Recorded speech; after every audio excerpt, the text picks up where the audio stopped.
சிறுகதை வாசிப்பு. சிறுகதை தலைப்பு அணில். ஆங்கில அரசாங்கம் புழங்கிய பழங்கால அகன்று கிடக்கும் கட்டிடங்களின் நீள் தாழ்வாரங்கள், முனை கூம்பிய வலை சன்னல்கள் அனைத்த தாழ்வாரங்கள், மேலே தோரணவாயில் சுவர் ஒவ்வொரு 10 அடிக்கும். வெயில் உள்ளே வராத மங்கிய தாழ்வாரங்களின் தோரணங்களின் கீழ் நடந்து கொண்டே போனால் அதன் இருள் முடிவில் இருப்பது புத்தகசாலை என்று எதிர்பார்ப்பு. எதனால் என்று தெரியவில்லை. தாழ்வாரத்தில் கால் வைத்ததுமே அந்த எதிர்பார்ப்பு, வேகமூச்சு, வாயில் ஒரு எச்சில் ஊறல். நிறைய தடவைகள் முனையில் புத்தகசாலைதான் நிஜமாகவே பழுப்பாய் கிடப்பது, இரும்பு அலம்பாரிகளில் விழுந்து கிடப்பது.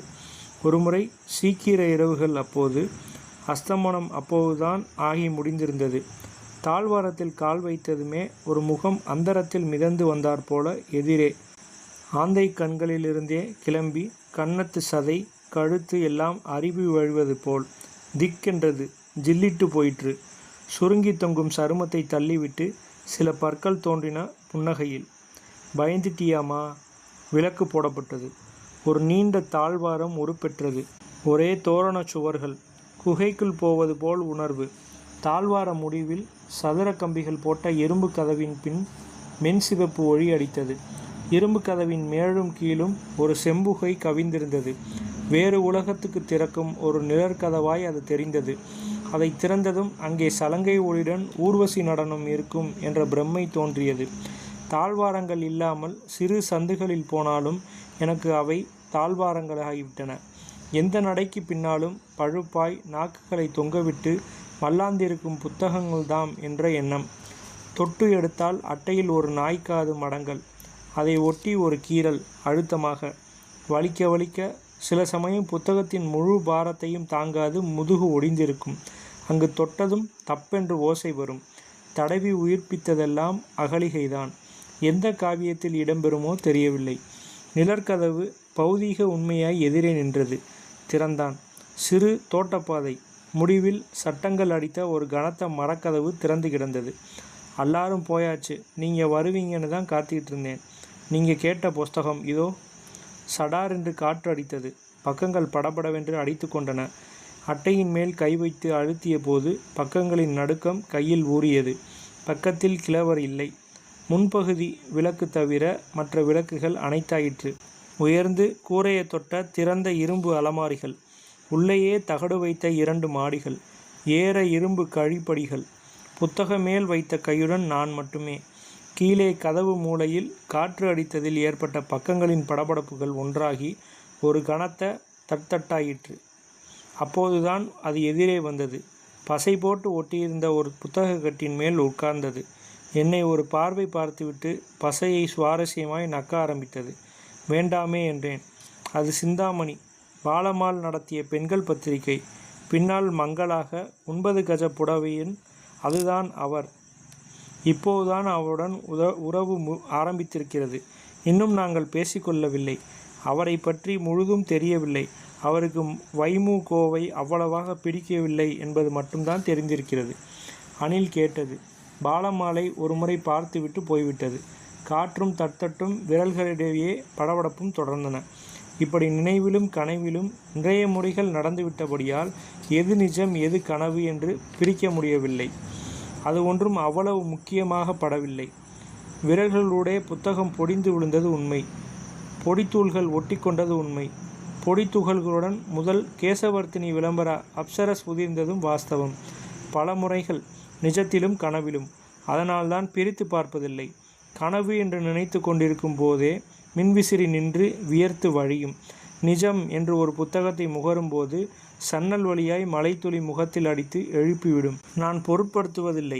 சில உறவுகள் கனவின் நீட்சியாய் நிஜத்திலும், நிஜத்தின் ஈவாய் கனவிலும் வரக்கூடாதா என்ன? சன்னல் அருகே ஒரு பெரிய சாய்வு மேஜையில் பழுப்பேறிய கனத்த அகராதி இருக்கும். காற்று அடித்ததும் பெரிய பக்கங்களை வீசிக்கொள்ளும். குனிந்தால் முகத்தில் அடிக்கும். வருடுவது போல் பியிலிருந்து ஜே வரை ஒரு புரளும். காற்றும் நின்றுவிடும்.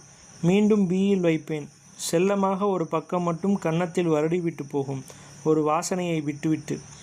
அலமாரியின் ஒரு முனையில் ஆரம்பித்து இன்னொரு முனை வரை தொட்டவாறு தான் நடை. உறவை ஸ்தாபிக்க. அழுக்கின் மேல் ஒரு தடவல். அம்மன குழந்தையை செல்லமாக தடவுவது மாதிரி. உங்களுடன் எல்லாம் உறவு உண்டு தெரியுமா பெண்களுக்கு ஆசிரியர் பயிற்சி தர பள்ளி வேண்டும் என்று 19ஆம் நூற்றாண்டில் மேரி கார்பெண்டர் எழுதிய கடித நடுவின் கீறலை என் விரல்தான் வருடியது.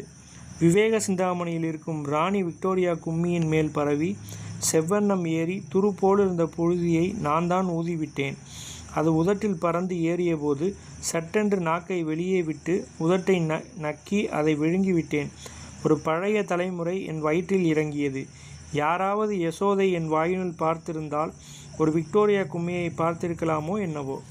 புத்தக சாலை ஆரம்பித்ததுமே கிருஷ்ணர் ஒரு மூலையில் ரதத்தோடு வந்து தாமரை இலை தண்ணீர் உபதேசம் செய்து விட்டார் போல் இருக்கிறது. யாரையும் எதுவும் தொடவில்லை. முழங்கால் அளவு உயர எவர் சில்வர் சாப்பாட்டு பாத்திரம் ஒவ்வொன்றும். 3ஆம் மாடியில் பக்கிங்ஹாம் கர்நாடிக் மில் தொழிலாளிகளின் முதல் வேலை நிறுத்தம் மே 1921 இருக்கும்போது கீழே கரியாடி இன்னைக்கு வாசனை வருதே. ஆமாம்ப்பா, கொத்துக்கறி பண்ணினேன்.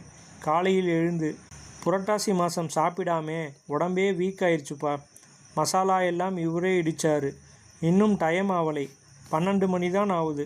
அந்த மூளை மரத்து கீழே உட்காந்துக்கலாம். தண்ணி பானையை எடுத்துகிட்டு போயிடலாம். பீடா போட்டுக்கலாம். இன்னைக்கு சாரு வராரு. என்னம்மா சாப்பாட்டு பேச்சா? என் வீட்டுக்காரி பழம் சாப்பிடுங்கிறா. தொப்பை வந்துருச்சாம். பொம்பளையா பிறக்கணுமா? 2 குழந்தை பெற்று ஊதணும். ரவிக்கை மூச்சை பிடிக்கணும். கொஞ்சம் தொந்தி வந்துருச்சு சார் உங்களுக்கு. அதான் சொல்கிறாங்க அப்படி. அடுத்த ஜென்மத்தில் பொம்பளையாக பிறக்கணுமா? இடுப்பெல்லாம் சதை தொங்கணும், எலிசபெத்து மாதிரி. என்ன சார் என்னை இழுக்கிறீங்க? வஞ்சனை இல்லாதவ சார். அதான் குச்சியாட்டம் இல்லை. பீடா வாங்க போவீங்கல்ல, 1/2 டஜன் பழம் வாங்கிட்டு வந்துடுங்க எனக்கு. பலாப்பழமா சார்? யாடா அவன் பசியில் செத்துக்கிட்டு வேலைக்கு வர்றான். தொந்தி பிடிக்கலையாம் தொந்தி. அட ஒரு கரண்டி நெய் கண்ணில் காட்டிட்டா என்ன? இல்லை வெங்காயத்தை வெண்ணெயில் ஒரு பிரட்டி ரொட்டி மேலே போட்டால் என்ன? 4 முக்கூடும் உழைக்கிறேன் இல்லை உங்களை எல்லாம். நாங்கள் என்ன சார் பண்ணுவோம்? வேலையை பாருங்கம்மா. 5 லட்சம் புஸ்தகம் அட்டவணை போடணும். கொத்துக்கறியாம். புருஷன் மசாலா இடிச்சாராம். சிரிப்பு. விக் தொழிற்சாலையின் சட்டத்தின் மீது வந்து உட்கார்ந்தது. மீண்டும் கூச்சல் போட்டது. கிரிக். பாரு, நீ ஒரு கொட்டை தின்னி. இங்கே என்ன வேலை உனக்கு? வெளியில் மரம் இல்லை. போயேன். இந்த பசையில் என்ன இருக்குது? மரத்தில் 2 வாட்டி ஏறு இறங்கு. இது என்ன கெட்ட பழக்கம்? புத்தகத்தின் மீது 4 காலையும் சடக்கென்று பரப்பி குப்புறப்படுத்தது. வலை சன்னலின் ஓர் ஓட்டை வழியாக நெளிந்தோடும் சூரிய ஒளிக்கோடு அதன் தலையில் மெத்தென்று இடித்தது. கண்ணை மூடிக்கொண்டது. அதை தொடவில்லை. அற்புதங்களில் நம்பிக்கை இல்லை. இருந்தும் அதை பரீட்சித்து பார்க்க விருப்பமில்லை. ராஜகுமாரன்களுடன் பேசி பழக்கமும் இல்லை. 3ஆம் மாடி சற்று அலட்சியப்படுத்தப்பட்ட மாடி. மூலையில் தெலுங்கு புத்தக அட்டவணை எடுப்பவர் இடையிடையே முணுமுணுப்பார். மற்றவை கிழிய போகிற அட்டவணை எடுக்கும் வரை பசை தடவி சாவு தள்ளி போடப்பட்ட புத்தகங்கள்தான். ஓட்டையுள்ள இரும்பு தகட்டுத்தரை. அதன் மூலம் கீழ்வரை பார்க்கலாம். ஒருமுறை அதன் வழியே மதுரை மீனாட்சி கோயிலில் பல வருடங்கள் முன் உபயோகித்த பேயோட்டும் பாடல் புத்தகம் லைப்ரரியன் மண்டையில் என் கை நழுவி விழுந்திருக்கிறது. இதன் கூரையை தொடும் திறந்த இரும்பு அலமாரிகளில் என் விருப்பத்தை பூர்த்தி செய்ய தொந்தியை மறந்து அவர் ஏறியதுண்டு. மேலே எட்டலை சார், பார்த்து சொல்லுங்களேன். ஏறியதும் மேலடுக்கு புத்தகங்களின் மேல் கையால் அடித்தார். அலையாய் புழுதி அடித்தது. 2 கால்களையும் எதிரெதிரே இருந்த அலமாரிகளின் பரப்பி பதிந்து நின்று தலை மட்டும் மேகமண்டலம் போன்ற புழுதியில் அமிழ்ந்து நின்றதை அண்ணாந்து கீழிருந்து பார்த்தபோது அற்புத விளக்கை தடவியதும் வெளிப்பட்ட வேலை கேட்கும் நல்ல பணிவுள்ள பூதம் மாதிரி அவர் பட்டார். மேலே என்ன இருக்குது சார்? புழுதி. இல்லை சார், புஸ்தகம். பார்க்குறேம்மா. இப்படி எல்லாம் ஏறாமலேயே நிறைய நல்ல புஸ்தகம் எழுதுகிறாங்கம்மா. குப்பைம்மா, இதெல்லாம் வெறும் குப்பை. நானே வேணா ஏறுறேன் சார். வேண்டாம்மா, இது என் கடமை. 10 தும்மல்கள் போட்டார். வெறும் பொம்பளைகள் புஸ்தகம்மா. வேணுமாம்மா? போடுங்க சார் கீழே. தொப்பென்று விழுந்தன. பெண்மதி போதினியும் ஜெகன்மோகினியும். தொடர்ந்து பல விழுதல் புத்தகங்களோடு இணைந்த ஒன்றாகிவிட்டது எனக்கு. கூரையை பித்து கொண்டு அவை பக்கவாகிகளாய் பிளந்தவாறு வருவது போன்ற தோற்றங்கள் சாதாரணமாகிவிட்டன. அற்புதங்களை நம்பாத ஒருத்திக்கு அதிகப்படியாகவே நேரிட்டன பிரமைகள். ஒக்கப்படுத்தப்பட்ட 19ஆம் நூற்றாண்டு புத்தகத்தின் நடுத்தண்டில் விரல் பட்டபோது உள்ளங்காலிலிருந்து ஒரு மகிழ்ச்சி நடுக்கம் ஏறியது. பாலுறவின் உச்சக்கட்ட சிலிர்ப்பு மாதிரி. அண்ணா சத்யநாதம் அம்மாள் மரணப்படுக்கையில் படுத்து கணவரை ஜெபம் செய்ய சொன்னபோது 3ஆம் மாடியில் துக்கம் கொண்டாட நானும் அணிலும் தான். கிறிஸ்தவ மதத்தை பரப்ப முதல் குதிரை மேல் கிளம்பியவர் இந்த மாடியின் வலை சன்னல்களை உடைத்துத்தான் போனார். ஒரே வீட்டை விற்று தன் கல்யாணத்தை நடத்தக்கூடாது என்று தன் தகப்பனாருக்கு கடிதம் எழுதி வைத்துவிட்டு நெருப்பிட்டு கொண்டு ஒரு வங்காள பெண் மரித்த ஜுவாலை இங்கு பாம்பாய் துரத்தியது. ஜுவாலை 3ஆம் மாடி முழுவதும் பரவி எனக்கும் அணிலுக்கும் தன் ரூபத்தை காட்டிவிட்டு போயிற்று. தெலுங்கு அட்டவணைக்காரர் இருக்கவில்லை அன்று. 3ஆம் மாடியில் இருந்தவை புத்தகங்கள் இல்லை, உயிர் ஓடிக்கொண்டிருந்த தலைமுறைகள். 9 கஜம் புடவையுடன் காலில் ஷூ போட்டுக்கொண்டு பேட்மிண்டன் மட்டையுடன் மாமிகள் விளையாடினர். வெள்ளைக்காரிகளுடன் பெண்கள் கணவன்மார்களை எப்படி குஷிப்படுத்த வேண்டும் என்ற உபதேசங்களை பலர் அழுக்காமல் செய்து கொண்டிருந்தனர். பெண்ணே என்று முகத்தை கனிவுடன் வைத்துக்கொண்டு விழித்து பெண் தர்மத்தை மிகவும் சிரமப்பட்டு விளக்கினர். நல்லதங்கால் என்னை விட்டுவிடம்மா என்ற பையனை விடாமல் துரத்தி அவனை கிணற்றில் போட்டு தானும் குதித்தாள். இறந்துவிட்ட விதவையின் தலை மழிக்கப்படாமல் காரியங்களை செய்ய மாட்டேன் என்று பிராமணர் அடம்பிடிக்க முழங்கால் வரை தொங்கிய கூந்தல் இறந்தவளின் உடலிலிருந்து மழிக்கப்பட்டது.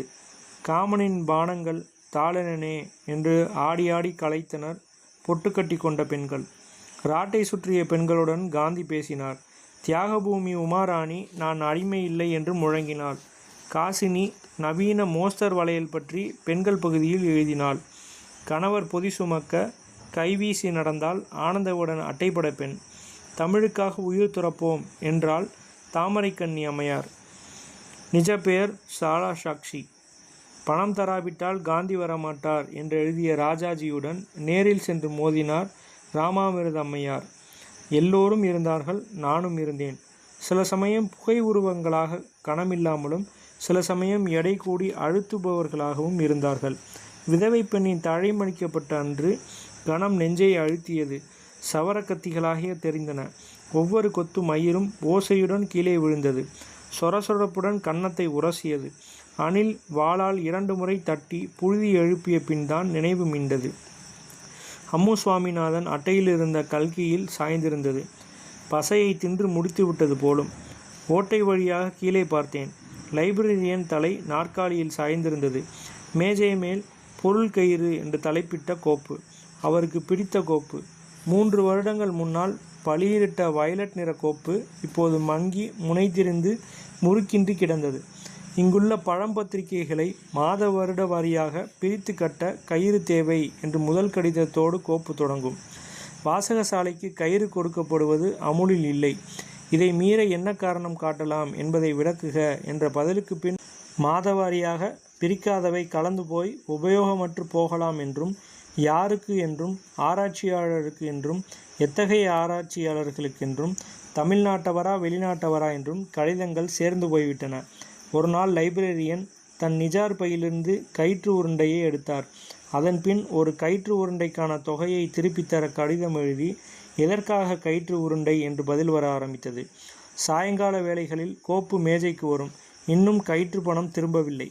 அணில் கத்தியது. கீச் கீச். யதார்த்தத்துடன் என் ஒரே தொடர்பு. அதே சமயம் என் பிரம்மைகளின் தோழன். கீச் கீச். தெரிகிறது, நேரமாகிவிட்டது. உன் பசை தீர்ந்து விட்டது. இந்த பெண்களை எனக்கு விட மனதில்லை. ஒரு மந்திர கயிறு எங்களை இணைக்கிறது. அவர்கள் பேசுவது கேட்கிறது. சண்முக வடிவு வீணையின் சஜ்ஜத்தை மீட்டுவது காதுள் பாய்கிறது. வண்ணத்தாமரையை கண்டு நாடி மதுரகீதம் பாடும் வண்டு மதிமயங்கி என்று கே.வி. சுந்தராம்பாள் பாட, மதிமயங்கி என்று ஹார்மோனியத்துடன் பின்பாட்டு பாடுகிறாள் வாசவாம்பாள்.